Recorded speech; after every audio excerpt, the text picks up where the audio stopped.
Nos encontramos con el historiador Rafael María Molina, presidente de la Asociación Cultural Somatemps, una asociación hispanista que tiene mucha fuerza en Cataluña en defensa de la hispanidad y, bueno, también autor de varios libros de los que vamos a hablar un poco. Pero el tema del programa es la importancia del rigor en la historia, porque la historia tiene que estar al servicio de la verdad, tiene que contar lo que pasó, no el relato, que es todo lo contrario, contar otra cosa diferente a la que pasó, ¿no? Entonces, si el demonio es el padre de la mentira, tenemos que defender no la mentira del demonio, sino la verdad de Dios. Usted es historiador por la UNED, ha leído mucho. ¿Y cuáles serían sus autores de referencia? Hoy en día, pues los mejores historiadores de los que más se fía, ¿no? Que son un poco como la base sobre los que un poco formar tu criterio. Bueno, más que nombres en concreto, lo que yo diría es que es verdad que estamos en una época en la que, gracias a Dios, si vas a una librería, empieza a ser mayoría los libros donde se proyecta una visión positiva de la historia de España, porque durante décadas ese marxismo en la historiografía académica, bueno, pues nos metía la leyenda negra, nos metía todo tipo de tergiversaciones. Es verdad que las tergiversaciones y manipulaciones de la historia de España están a la orden del día todavía, pero cada vez hay más libros y se nota cómo la juventud se informa, porque no se informa, no la pueden informar, no reciben información en el sistema educativo oficial, pues a través de buenos libros o a través incluso de las redes sociales, en los medios digitales de hoy en día, de la historia de España, de la evangelización de América, de la conquista de América, de la reconquista en España, contra los musulmanes, de todo lo que es la importancia de la cultura española, la defensa de la fe, la esencia católica de España, todas esas cuestiones de las que no se hablan y se tergiversan, hoy cada vez más se escriben buenos libros. Yo, por ejemplo, para mí es una referencia, por citar a un autor, don Luis Suárez Fernández, que ha fallecido hace poco, fue un gran historiador, un gran experto en los reyes católicos y al mismo tiempo un gran experto en el periodo de gobierno del general Franco.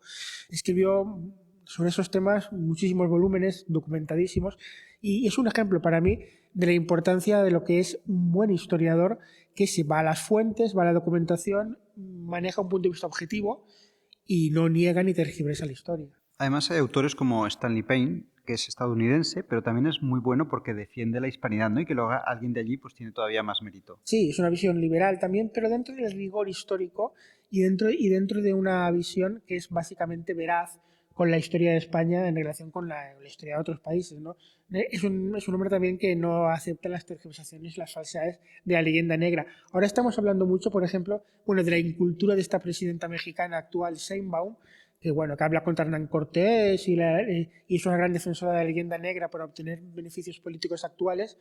Ella, si supiera algo de historia, que no lo sabe, sabría como, por ejemplo, un historiador mexicano que se llamó Silvio Zavala, de los años 70 y 80, publicó 7 grandes volúmenes sobre el trabajo indígena en la Nueva España, el México hispánico de la corona española, llegando a la conclusión, eran 7 gruesos volúmenes documentadísimos en el archivo de Indias, en los archivos de México, como la corona se ocupó siempre de proteger al indio y corregir los abusos que hubiera. Hemos hablado de buenos historiadores con rigor, pero tienen ese ramalazo liberal, ¿no? Pero vamos a hablar de los tradicionalistas, ¿no? Por ejemplo, y aquí la referencia es Javier Barraikoa. Ahora ha escrito un libro muy bueno sobre la Vendée, él ha tratado temas de Cataluña y es un escritor de mucha garantía, ¿no?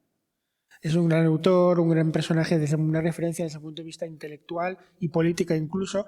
Ha escrito Javier Barraikoa, ha escrito libros claves sobre la historia de Cataluña y de España, por ejemplo, Cataluña Hispánica, y luego la segunda parte de Cataluña Hispánica que se llamaba Historias ocultadas del nacionalismo catalán, y recientemente ha publicado un libro interesantísimo sobre la Vendée, sobre el genocidio de la Vendée, el genocidio revolucionario francés, de que nos han ocultado todo en la misma Francia hasta nuestros días y no digamos fuera de Francia, y con esos 200.000 asesinados por la Revolución Francesa por odio anticatólico, que pues tristemente no suena mucho porque es lo mismo que pasó en España en la Guerra Civil y en la Cruzada. Un buen historiador debe ir a las fuentes, ¿no? Como decía Santo Tomás, id ad fontes, ¿no? Tiene que investigar en los archivos, en los centros históricos, en las bibliotecas, también hablar con las personas que conocieron los hechos. Así es, y sobre todo un historiador, desde mi punto de vista, eso hablo de ello, por ejemplo, en mi último libro, en el prólogo, tiene que tener la humildad, que hoy muchas veces no ocurre, de darse cuenta de que un autor, un historiador que escribe décadas después o siglos después de una época determinada o de unos hechos determinados, no puede conocer mejor la realidad de esa época que las personas que vivieron efectivamente en esa época. Hoy vemos con mucha arrogancia como hablan autores y supuestos historiadores del tiempo de la Guerra Civil o de hace siglos, por ejemplo, de Felipe II o de la evangelización de América, creyendo saber ellos más que las personas que vivían en esa época y desechando los testimonios de primera mano, los documentos de aquella época, las cartas de aquella época, de las personas que vivieron en esos tiempos, los textos primarios de las personas y de la gente que vivió los acontecimientos que trata, y nos quieren hacer ver que sin citar a fuentes primeras, sin citar a nadie de los que vivieron en una época concreta, ellos siglos después o décadas después conocen mucho mejor cómo era España, o cómo era América, o cómo era Europa. Y eso hay que tener, para empezar, hay que ser humilde. Como en todo en la vida, para ser un buen historiador yo creo que hay que ser, el primer requisito es la humildad. Ahora hablaremos de las virtudes que tiene que tener un historiador, de la paciencia y la fortaleza, pero antes quería hablar de los métodos de investigación veraces, ¿no? Que también no se puede ser historiador anárquicamente, ¿no? Tiene que tener como un método, una estructura. Sí, evidentemente. Se trata, el estudio, pero cultivar sobre todo el espíritu crítico, cultivar, tener la mente abierta a todo tipo de fuentes, también a veces las de los enemigos, porque los enemigos a veces involuntariamente aportan mucha información sobre una cuestión determinada. Pero siempre desde el rigor, siempre evitando la tergiversación, siempre evitando la mala fe. Hoy la mala fe es muy evidente en muchos autores que escriben sobre historia. Para ser historiador hay que leer mucho y no libros cortos. A usted le gustan de muchas páginas, pero sobre todo asimilarlos, y para eso hay que tener mucha paciencia porque no se lee rápido. También mucha fortaleza porque requiere a lo mejor quedarse hasta las 2, 3 de la mañana. Puede estar meses leyendo un libro, investigando, sobre todo cuando son temas áridos, ¿no? De economía en tiempos de Felipe II, cómo administraba el gobierno, que eso también es bueno saberlo para ver cómo defendía la cristiandad desde lo económico también. Hay que tener mucha paciencia, ¿no? Así es, pero pensemos en los historiadores del pasado, de hace siglos. Por ejemplo, una referencia histórica de la historia de España que es importantísima desde el punto de vista intelectual fue aquel gran historiador del principios del siglo XVII, finales del XVI, el padre Juan de Mariana, que era jesuita y escribió la historia de España más importante que se considera hasta aquel momento y que fue la más importante, la más leída en España hasta casi el siglo XIX. Había habido primero la gran historia de España de Alfonso X el Sabio y a la Edad Media, pero la historia del padre Juan de Mariana desterró ya en aquella época muchos mitos de la leyenda negra y proporcionó con un rigor científico admirable para aquellos tiempos unas claves para entender nuestra historia que eran muy considerables. Sigue siendo un libro que es una referencia ineludible de nuestra historia. Aquellos historiadores, aquellos autores que no tenían ni siquiera luz eléctrica, tenían velas, funcionaban con antorchas, pero escribían y lo hacían muchas veces con un rigor y una honestidad muy superior a muchos autores de hoy. Además, don Rafael, hay que tener en cuenta que la mentira histórica hoy se convierte en arma política en muchas ocasiones. Eso es lo más triste, porque hoy en día la tergiversación de la historia es uno de los grandes problemas de la sociedad. Hay quien pensará, mientras hablen del pasado, no es tan grave, ¿no? Así no se ocupan tanto de problemas actuales. No, es muy grave porque manipular el pasado siempre se hace con intenciones políticas de dominar el presente, y eso es una evidencia. Hablamos, por ejemplo, el caso de esta presidenta mexicana. ¿Qué intenta? Pues lo que intenta es manipular el pasado, lo intenta manipular para obtener ella beneficio político y consolidarse en el poder. Y lo mismo pasa en España con las visiones demenciales sobre lo que significó la guerra civil o el régimen de Franco que vemos hoy en día. Y con la misma leyenda negra que el propio gobierno de España intenta implantar. ¿Nos podría contar algún caso, algún ejemplo de historiadores malditos, olvidados, que eran considerados rancios, pero verídicos y contrarios a la mentalidad de su época? Pues por ejemplo, el mismo Luis Suárez Fernández, que ha sido ignorado oficialmente en muchas ocasiones, y eso que fue miembro de la Real Academia de la Historia, sus libros son una referencia y no pueden dejar de ser incluidos en las bibliografías, pero es verdad que se le negaron muchos premios, se le negaron muchos galardones científicos, precisamente por ese rigor, y es una historia de nuestros días, murió hace poco, y eso pasa habitualmente. El mismo Ricardo de la Cierva ha sido un historiador maldito también, porque también Pío Moa, por ejemplo, son autores que como no se pliegan a los dogmas del poder, pues se convierten en incómodos, pero al final suelen ser los más leídos por el público, los que más libros venden, digamos, y ejercen una influencia mucho mayor que otros autores oficiales académicos. ¿Un historiador debe buscar ante todo la fama o sobre todo defender la verdad, aunque defender la verdad te lleve a la miseria? Un historiador, si es honesto, debe defender la verdad. Y al final, la verdad de la historia de España concretamente es la ineludible compenetración absoluta de España con el cristianismo históricamente y con el catolicismo. Pretender decir que la historia de España ha sido igualmente, no es cristiana porque es igual de importante el Islam y el judaísmo que el cristianismo, pues es solo no entender nada, sino manipular el presente en aras de una visión globalista que destruye España y destruye Europa. Luego hay muchos autores que tienen renombre en según qué sectores políticos, pero luego escriben panfletos, que son libros que no hay por dónde tomarlos, ¿no? Suele ocurrir, ¿no? Por ejemplo, tú vas a una librería hoy en día y ves libros de la guerra civil, muchos libros de la memoria democrática esta, pero están ahí todos siempre porque no se vende ninguno. De hecho, probablemente los hacen equipos, ni siquiera los hacen los autores que los firman, sino equipos de ciertas editoriales o ciertas universidades públicas para obtener beneficio profesional. Eso es lo que ocurre.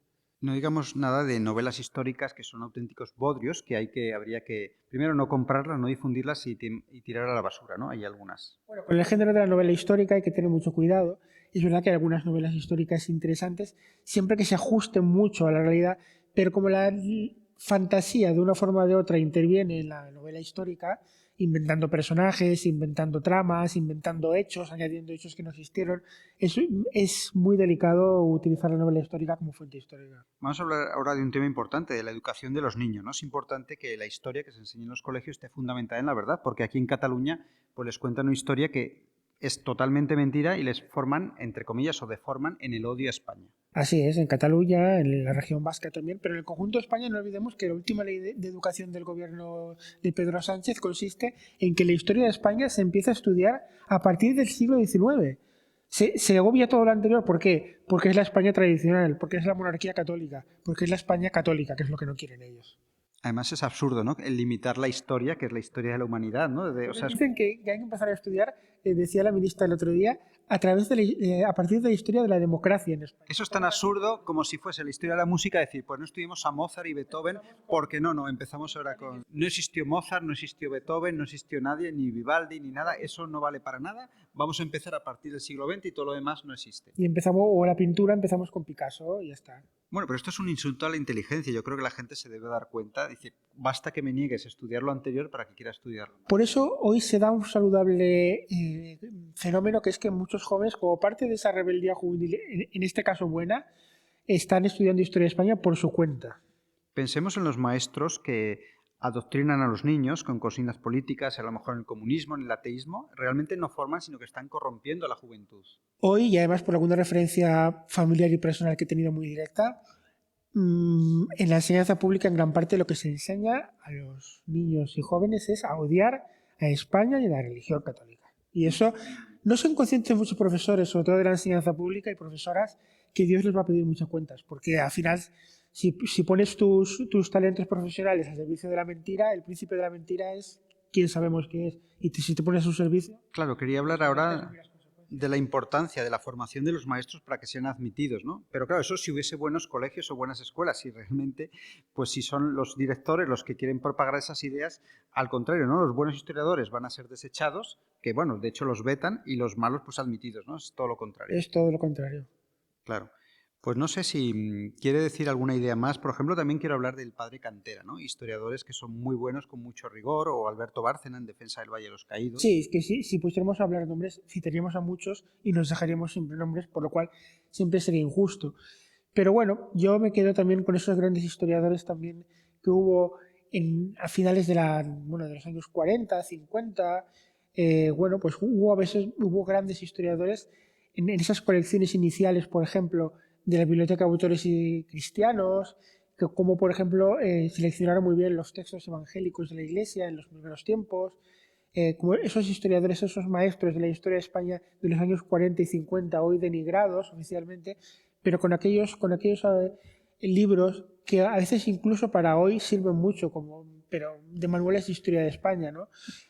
Por ejemplo, el profesor Bustamante en su momento, fueron autores hoy malditos, pero que reflejaron la historia de España con mucho rigor, con mucho más rigor de lo que se hace hoy en día. ¿Te podría decir que ser historiador es una vocación?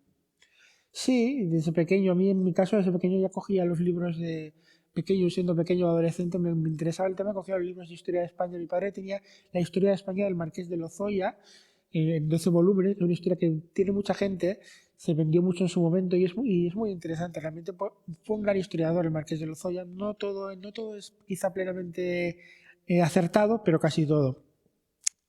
Y ya desde pequeño pues tuve esa vocación. Es una vocación, pero sobre todo al final, como yo digo, en la historia como en todo, es muy importante empezar por la humildad. La humildad de reconocer que tienes que comprender que autores anteriores y personas que vivieron en otras épocas sabían tanto o mucho más que tú sobre esas épocas y sobre esos hechos acerca de los cuales estás escribiendo. Claro, aprender de los que saben, ¿no? No puedes ser maestro sin haber sido antes aprendiz, ¿no? Yo, por ejemplo, en mi último libro, Voluntarios de Hierro de la Guerra de Cuba, he incluido muchos textos de la época, de muchos discursos políticos, artículos de prensa de la época, documentos y cartas de personajes de aquel periodo que vivieron en la Guerra de Cuba, porque es lo que decía, porque al final los personajes de una época saben mucho más de la historia de España que un autor de muchas décadas después. ¿Quién va a saber más, por ejemplo, sobre la Guerra Civil Española? Por ejemplo, hagámonos esta pregunta. ¿Nuestros abuelos, fueran o no, tuvieran más o menos o educación, quién sabía más sobre la historia de España? ¿Nuestros abuelos que le vivieron o un historiador inglés, por ejemplo, que escribe en nuestros días joven? Esa es la cuestión. Por tanto, es muy importante esa humildad de acercarse a las fuentes primarias de la historia. Se podría decir que sin una historia verídica de España ya no nos queda nada porque no conoceríamos nuestra identidad, ¿no? Si no nos cuentan la verdad de la historia, no sabemos de dónde venimos, de quiénes eran nuestros... Los que odian a España por su historia. Los personajes que odian a España, tanto de fuera de España como los de dentro de España que tenemos que odian a España por la historia y porque la historia de España está íntimamente vinculada a la evangelización y a la defensa militar de España y también a la defensa teológica y cultural de la religión católica. Esa compenetración de la religión católica y de España, que es la esencia misma de España, por eso se odia a España, ¿no? Por eso los que odian a España porque España fue católica y eso no tenemos que perderlo de vista. Bueno, pues yo creo que ha sido suficiente por ahora. Seguiremos hablando con ustedes en más espacios de estos temas que tanto ayudan a los televidentes que quieren amar a Dios y a España.